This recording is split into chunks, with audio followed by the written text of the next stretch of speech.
पिछले वीडियो में हम लोगों ने प्रारंभिक संक्रियाओं के द्वारा एक क्वेश्चन का एक अवयव का इन्वर्स ज्ञात किया था, जिसमें रो ऑपरेशन किया था हम लोगों ने पंक्ति संक्रिया के द्वारा। एक दूसरा प्रश्न आज ले रहे हैं और इसमें हम लोग पुनः व्युत्क्रम ज्ञात करेंगे, लेकिन जो प्रारंभिक संक्रिया लगाएंगे वो कॉलम लगाएंगे। तो स्तंभ प्रारंभिक संक्रिया के द्वारा अगर हमको व्युत्क्रम निकालना है तो हम कैसे निकालेंगे। हमारे पास क्वेश्चन दे रखा, हम सब लोग जानते हैं कि I इज इक्वल टू ए होता है। तो यहाँ पर ए तो ऐसे रखेंगे, I की वैल्यू लिख देंगे 1 0 0 0 1 0 0 0 1। ये हमारे पास हो गया आइडेंटिटी मैट्रिक्स। और यहाँ पर ए की वैल्यू रख देते हैं तो 2 4 -7 1 -1 2 3 0 और 1। तो ये हमारे पास लिख लिया। इसमें जो ये ए लिखा जाता है इसको हम लोग कांस्टेंट रखते हैं। और करना क्या होता है, जैसा कि हम लोग जान रहे हैं कि जो हमने ये ए लिखा है इस ए को हम आई में कन्वर्ट करते हैं। तो ए को आई में कन्वर्ट करने के लिए सबसे पहला काम होता है कि यहाँ पर हमारे पास 1 होना चाहिए। हमारे पास 1 नहीं है, तो 1 कैसे आ सकता है इसको देखना है। तो कई तरीके हमारे पास हैं। एक तरीका तो यही है कि हम इनमें माइनस कर दें C1 में से C2 को, तो 2 - 1 1 हो जाएगा। एक दूसरा तरीका है कि इन दोनों को इंटरचेंज कर दें। इंटरचेंज करने पर भी यहाँ पे ये 2 है, ये 1 है, तो ये 1 इधर आ जाएगा, 2 उधर चला जाएगा। तो जो भी ठीक लगता है उसके अकॉर्डिंग करते हैं। तो यहाँ पर इंटरचेंज ही कर देते हैं। तो C1 और C2 को आपस में इंटरचेंज कर देते हैं। जो ऑपरेशन राइट में करेंगे वही लेफ्ट में करेंगे। तो A एज इट इज लिख लेते हैं। C1 और C2 को इंटरचेंज करते हैं तो C2 को C1 की जगह पे और C1 को C2 की जगह पे लिख देते हैं। तो ये पहला वाला स्तंभ C1 है, इसको यहाँ पे लिखेंगे और C2 को यहाँ पे लिख देंगे। तो 0 1 0, यहाँ आ जाएगा 1 0 0 0 0 1। और राइट साइड में भी यही करना, इन दोनों को हमें इंटरचेंज कर देना है। तो पहला वाला कॉलम दूसरे वाले कॉलम की जगह चला जाएगा और दूसरा वाला कॉलम पहले वाले कॉलम की जगह चला जाएगा। तो ये हो जाएगा 1 -1 2 और यहाँ आ जाएगा 2 4 -7। थर्ड कॉलम में कोई चेंज नहीं किया तो एज इट इज़ इसको लिखा रखेंगे। अब देखिए, पहले जो चीज़ थी हमारे पास यहाँ 1 आ गया है। अब 1 आने के बाद में हमें क्या करना है, 1 के बाद में इसके आगे जो 2 एलिमेंट है इन दोनों को हमें 0 बनाना है। तो यहाँ पे 2 है C2 में, तो C2 में हमें 2 की जगह 0 बनाना है। तो क्या करेंगे, C2 - 2 C1 कर देंगे। इसमें 2 से गुणा करके घटा दें तो ये 0 बन जाएगा। और यहाँ पे 3 है, इसको भी हमें 0 बनाना है। तो इसको 0 कैसे बनाएंगे, C3 - 3 C1 कर देंगे। तो ये 2 काम हम लोग कर लें। तो यहाँ पे थोड़ा सा कैलकुलेशन इत्मीनान से करना है ताकि कोई किसी प्रकार की त्रुटि ना हो। तो C1 में कोई चेंज नहीं हो रहा तो C1 हम लोग यहाँ पे नोट कर लेते हैं। और यहाँ पर भी C1 में कोई चेंज नहीं तो C1 को नोट कर लेते हैं। अब C2 को क्या करना है, C2 हमारे पास क्या है, यहाँ पे C2 है 1 0 0 और इसमें से माइनस क्या करना है 2 C1। तो इसमें 2 से गुणा कर दें तो 0 2 और ये और घटा दीजिए आप। तो घटाने पे यहाँ 1 आ जाएगा, यहाँ -2 आ जाएगा, यहाँ 0 आ जाएगा। तो यही हमको यहाँ लिख देना है 1 - 2 0। यही काम हम राइट साइड में भी करेंगे। यहाँ पे C2 लिख देते हैं। C2 है 2 4 -7 और C1 में इसमें 2 से मल्टीप्लाई करेंगे तो 2 1 जा 2 2 1 जा 2 और 2 2 जा 4। यहाँ पे माइनस आएगा। अब घटाएंगे तो माइनस करेंगे, यहाँ माइनस पहले से ही, तो माइनस माइनस मिलकर प्लस हो जाएगा, यहाँ माइनस कर देते हैं तो ये 0 बन जाएगा। 4 2 6 हो जाएगा, -7 -4 -11 आ जाएगा। तो ये हमारे पास आ गया 0 6 और -11। C3 में क्या चेंज कर रहे हैं हम लोग, C3 में चेंज देखिए, C3 - 3 C1। तो पहले तो C3 नोट कर लेते हैं, 0 0 1, ये C3 हो गया। और -3 C1 करना है तो C1 में 3 से मल्टीप्लाई कर दो। C1 में 3 से मल्टीप्लाई करेंगे तो 0, यहाँ 3 1 जा 3 और ये 0, इनको माइनस कर देंगे तो ये आ जाएगा 0, यहाँ आ जाएगा -3 और यहाँ आ जाएगा 1। तो ये हमारे पास आ गया है 0 -3 एंड 1।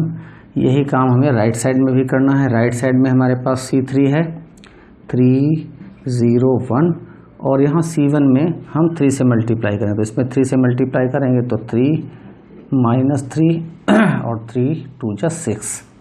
इनको हमें क्या करना, माइनस करना, तो यहाँ माइनस करेंगे, ये माइनस माइनस प्लस हो जाएगा, यहाँ माइनस आ जाएगा, तो ये आ जाएगा 0, यहाँ 3 और 1 माइनस 6 हो जाएगा -5, तो 0, 3 एंड -5। ये हमारा एक स्टेप पूरा हो गया। अब दूसरे स्टेप में हम लोगों को करना होता है क्या, यहाँ पर हमें 1 लाना है, तो 1 कैसे ले आए ये देखना है। तो 1 लाने के लिए यहाँ जो भी नंबर हम स्मॉलर नंबर ला सकते हैं उसको करें, लेकिन ध्यान ये रखना है कि C1 को नहीं यूज करना है, केवल C2 और C3 को ही यूज करना है। इसको यूज करने से फिर हमारे ये जो नंबर हैं ये डिस्टर्ब हो जाएंगे। तो केवल C2 और C3 को यूज करके हम इसको कितना कम कर सकते हैं, तो यहाँ पर 6 है, यहाँ 3 है, तो अगर माइनस कर दें तो 3 हो जाएगा। तो यहाँ पे ये काम कर लेते हैं, C2 changes to C2 minus C3। तो एक लाइन और लिख लेते हैं यहाँ पे, ये C1 हम एज इट इज लिख ले रहे हैं। अब देखिए C2 ये है, इसमें से C3 को माइनस करना है, तो 1 माइनस 0 1 -2 और -3 करेंगे तो ये माइनस माइनस प्लस हो जाएगा, तो 2 -2 + 3, तो ये आ जाएगा 1 और 0 - 1 हो जाएगा -1। C3 को एज इट इज़ रखेंगे, इसमें तो कोई चेंज हमने करा नहीं है।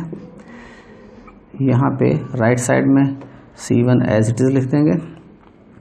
C2 में से C3 माइनस करना है, तो 0 - 0 0, 6 - 3 3 और -5 -11, तो -11 -5 करेंगे तो ये +5 हो जाएगा, तो -11 + 5 बिकम्स 6 तो ये -6 आ गया है और थर्ड कॉलम हमारा एज इट इज़ लिखा रहेगा। तो ये हमारे पास यहाँ पे इतना चेंज हो गया। अब देखिए यहाँ पे हमको चूँकि 1 लाना है और 1 लाने के लिए हमें क्या करना पड़ेगा, इसको कॉलम को हमें डिवाइड करना पड़ेगा। तो हम C2 को फिर से चेंज कर रहे हैं एक बार, और यहाँ क्या करेंगे 3 से डिवाइड कर देते हैं इसको।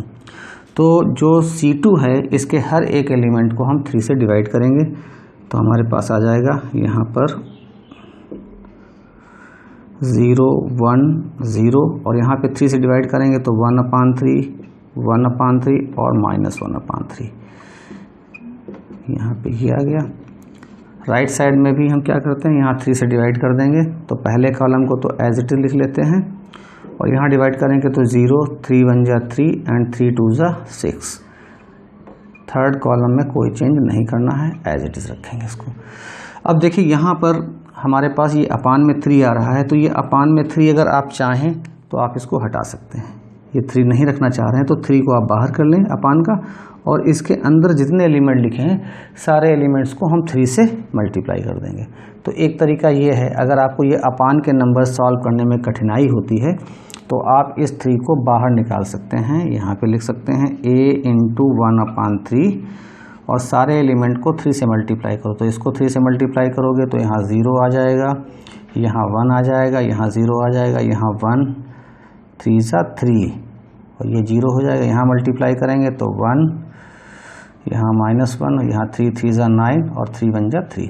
हर एक एलिमेंट को हमने 3 से मल्टीप्लाई किया। इसको 3 से करेंगे 0 3 3 1 जा 3 3 0 0, इनको 3 से करेंगे तो अपान का 3 हट जाएगा, और यहाँ 0 को 3 से करेंगे 0 3 3 जा 9 और 3 1 जा 3। राइट हैंड साइड में हमारे जैसे लिखे थे वैसे लिखे रहेंगे, उसमें कोई अपान में नंबर आ नहीं रहा है तो हमें इसे चेंज करने की ज़रूरत भी नहीं है। अब ये हमारे पास आ गया है, तो देखिए इस 1 से हमें क्या करना है, इन दोनों एलिमेंट्स को 0 बनाना है। तो इसको 0 बनाएंगे, कैसे बनाएंगे, तो C1 changes to C1 + C2। अगर इन दोनों को ऐड कर दें तो ये 0 हो जाएगा, तो ये हम काम दोनों तरफ करेंगे। यहाँ लेते हैं a × 1/3। अब C1 और C2 को ऐड करते हैं, तो इन दोनों को ऐड करेंगे तो 1 3 + 1 बिकम्स 4 0 - 1 बिकम्स -1। चलिए ये पहला काम हो गया, और इसके साथ में राइट साइड में भी कर लेते हैं। तो 1 में 0 ऐड करेंगे 1 -1 + 1 0 2 और -2 ऐड करेंगे तो 0 हो जाएगा। दूसरे वाले कॉलम को एज इट इज़ लिख लेंगे और तीसरे वाले कॉलम को भी, अच्छा तीसरे वाले कॉलम में भी हम चेंज कर सकते हैं। इसको भी हमें 1 बनाना है तो C3 changes to C3 - 3 C2 कर लें। इसको भी हम क्या करें, इसमें 3 से गुणा करके माइनस कर दें। यहाँ भी ये दूसरा column as it is note कर लेते हैं। तो देखिए C3, यहाँ का C3 हमारे पास क्या है 0 - 9 3 और इसमें हमें क्या करना है, C2 में 3 से मल्टीप्लाई करके माइनस करना है। तो इसमें 3 से मल्टीप्लाई करेंगे तो 3 1 जा 3, 3 1 जा 3 और ये हो जाएगा 3 1 जा 3। इनको माइनस करेंगे, माइनस माइनस और ये माइनस माइनस प्लस हो जाएगा। तो ये आ जाएगा माइनस का 3, ये आ जाएगा माइनस का 12 और ये 3 और 3 मिलके हो जाएंगे 6। तो हमारे पास यहाँ आ गया है -3 -12 और यहाँ पर आ गया 6। यही काम हमें राइट साइड में करना है। तो हमारे पास C3 है यहाँ पे 0 3 एंड -5 और C2 में हमें मल्टीप्लाई करना है किससे, 3 से। तो C2 में मल्टीप्लाई करना 3 से, तो 0 को करेंगे 3 से तो 0 ही आएगा। 3 1 जा 3 एंड 3 2 जा 6। अब इनको माइनस करेंगे, माइनस माइनस और ये माइनस माइनस प्लस हो जाएगा। तो यहाँ तो 0 आ जाएगा, 3 - 3 0 हो जाएगा और माइनस का 5 प्लस का 6 है तो ये प्लस का 1 आ जाएगा। तो हमारे पास यहाँ आ गया 0 0 और 1। तो इस तरीके से हमारे पास ये दूसरा स्टेप भी हो गया। अब थर्ड स्टेप में हमें क्या करना होता है, हमें यहाँ इस स्थान पे 1 लाना पड़ता है। अच्छी बात यह है कि इस क्वेश्चन में ऑलरेडी 1 आ रहा है तो हमें कुछ करने की ज़रूरत नहीं है। अब इस 1 से हमें इन दोनों एलिमेंट को 0 करना है। तो एक और अच्छी बात है कि ये एलिमेंट भी 0 आ रहा है, तो केवल हमें -2 को 0 करना है। तो -2 को 0 कैसे करेंगे, इसमें हम 2 से मल्टीप्लाई करके ऐड कर दें। तो यहाँ ले देते हैं C2 को चेंज कर देते हैं, C2 changes to C2 + 2C3। तो देखिए यहाँ लेते हैं A × 1/3, C1 में कोई चेंज नहीं तो एज इट इज़ उतार लेते हैं। और C2 देखिए हमारे पास क्या है यहाँ पे, तो C2 हमारे पास है 1 1 और -1। और हमें क्या करना है, C3 में 2 से मल्टीप्लाई करना, तो इसमें 2 से मल्टीप्लाई करो तो 3 2 जा 6, 12 2 जा 24 और 6 2 जा 12। इनको क्या करना है, प्लस करना है। तो plus minus minus plus minus minus और ये यहाँ प्लस आ जाएगा। तो ये कितना बन जाएगा, ये बनेगा -5, ये बन जाएगा -23 और ये बन जाएगा +11। तो यहाँ आ गया है -5 -23 और ये आ गया 11। और थर्ड कॉलम में तो हम कोई चेंज कर नहीं रहे हैं, तो थर्ड कॉलम हम लोग यहाँ पर एज इट इज़ उतार लेंगे। यही प्रोसेस हमें राइट साइड में करना पड़ेगा। तो C1 तो हम एज इट इज़ लिख लेते हैं क्योंकि C2 में चेंज कर रहे हैं, तो C1 तो हमने लिख लिया। अब C2 हमारे पास यहाँ क्या है, C2 है 0 1 और -2 और ये क्या करना है 2C3। तो C3 को 2 से मल्टीप्लाई करो, तो इन एलिमेंट्स को 2 से मल्टीप्लाई करेंगे तो 0 को 2 से करेंगे तो 0, फिर 0 को 2 से करेंगे 0 और 2 1 जा 2 और इनको ऐड कर देते हैं। तो ऐड करेंगे तो यहाँ 0 में 0 ऐड करेंगे 0 आ जाएगा, 1 में 0 ऐड करेंगे 1 आ जाएगा और माइनस में -2 और +2 को ऐड करेंगे तो 0 आ जाएगा। तो हमारे पास जो रिज़ल्ट आ रहा है वो आ रहा है 0 1 0 और थर्ड कॉलम हमारे पास 0 0 1 ऑलरेडी है। तो देखिए ये जो एलिमेंट हमारे पास आ रहा है ये आइडेंटिटी मैट्रिक्स आ गया है। तो यहाँ एक लाइन और लिख देते हैं A × 1/3 और यहाँ पे 1 4 -1, यहाँ -5 -23 11 -3 -12 एंड 6 = I आ गया है। अब चूंकि हमें फार्मूला मालूम है A × A इनवर्स = I होता है, इससे अगर कंपेयर करेंगे तो ये पूरा जो टर्म है ये A इनवर्स के इक्वल हो जाएगा। तो यहाँ ले देते हैं हेंस A इनवर्स = 1/3, यहाँ आ जाएगा हमारे पास 1 4 -1 -5 -23 11 -3 -12 एंड 6। ये हमारे पास इसका आंसर आ गया है। तो कुल मिला के हम लोगों ने ये जो प्रारंभिक संक्रियाओं के द्वारा इन्वर्स निकालना है इसकी विधि सीख ली। तो इसमें 2 बातें हमें ध्यान रखनी है। सबसे पहला बात तो यही है कि AI = A इस फॉर्म में लिखेंगे, I की वैल्यू रिप्लेस करेंगे और A की वैल्यू रिप्लेस करेंगे और इस A को हम कन्वर्ट करेंगे I में। तो इसको I में कन्वर्ट करने के लिए अगर रो ऑपरेशन करना है तो हमें क्या करना है ये समझ लीजिए एक बार। रो ऑपरेशन करना है, रो ऑपरेशन। तो रो ऑपरेशन के लिए क्या करेंगे, जो एलिमेंट यहाँ पर होगा इसे 1 बनाना है और इस 1 की मदद से इसके नीचे के दोनों एलिमेंट को 0 बनाना है। पहला स्टेप ये होगा। दूसरे स्टेप में इस एलिमेंट को 1 बनाना है और इसकी मदद से इन दोनों को 0 बनाना है। और थर्ड स्टेप में नीचे का जो एलिमेंट है इसको 1 बनाना है और इसकी हेल्प से हमें इन दोनों एलिमेंट को 0 करना है। ये तो हम रो ऑपरेशन में करेंगे। और जब कॉलम ऑपरेशन करना होगा हमें तो क्या करना है, फिर हम यही लिख लेते हैं, इसी ए वाले को, जो भी यहाँ पे ए होगा इसको हमें क्या करना, पहले हम इसको 1 बनाएंगे और इसकी मदद से हम कॉलम में, इसमें रो में 0 बना रहे थे, इसमें हम कॉलम में 0 बनाएंगे, इन दोनों को 0 बना लेंगे। फिर मिडिल टर्म को हम 1 बनाएंगे और इसको बनाने के बाद में ये कॉलम के एलिमेंट्स को, इन दोनों को 0 करेंगे। और थर्ड स्टेप में ये जो लास्ट एलिमेंट है इसको 1 बनाएंगे और इसकी हेल्प से हम इन दोनों को 0 बना लेंगे। तो हमें ध्यान ये रखना है कि जब हम रो ऑपरेशन करेंगे तो रो वाले एलिमेंट को, पहले एलिमेंट को 1 बनाना है और उसके नीचे के एलिमेंट को 0 बनाना है, फिर इसे 1 बनाना है, इन दोनों को 0 बनाना है, फिर इसको 1 बनाना है और इन दोनों को, यानी रो में 0 बनाने हैं। और यहाँ पर कॉलम ऑपरेशन जब करेंगे तो कॉलम में यहाँ 1 बनाएंगे तो कॉलम के एलिमेंट्स को 0 बनाएंगे, इन दोनों को। और इसी तरीके से फिर सेकंड स्टेप में ये टर्म 1 बनाएंगे और इन दोनों को 0 करेंगे और थर्ड स्टेप में इसको 1 बनाएंगे और इन दोनों को 0 करेंगे।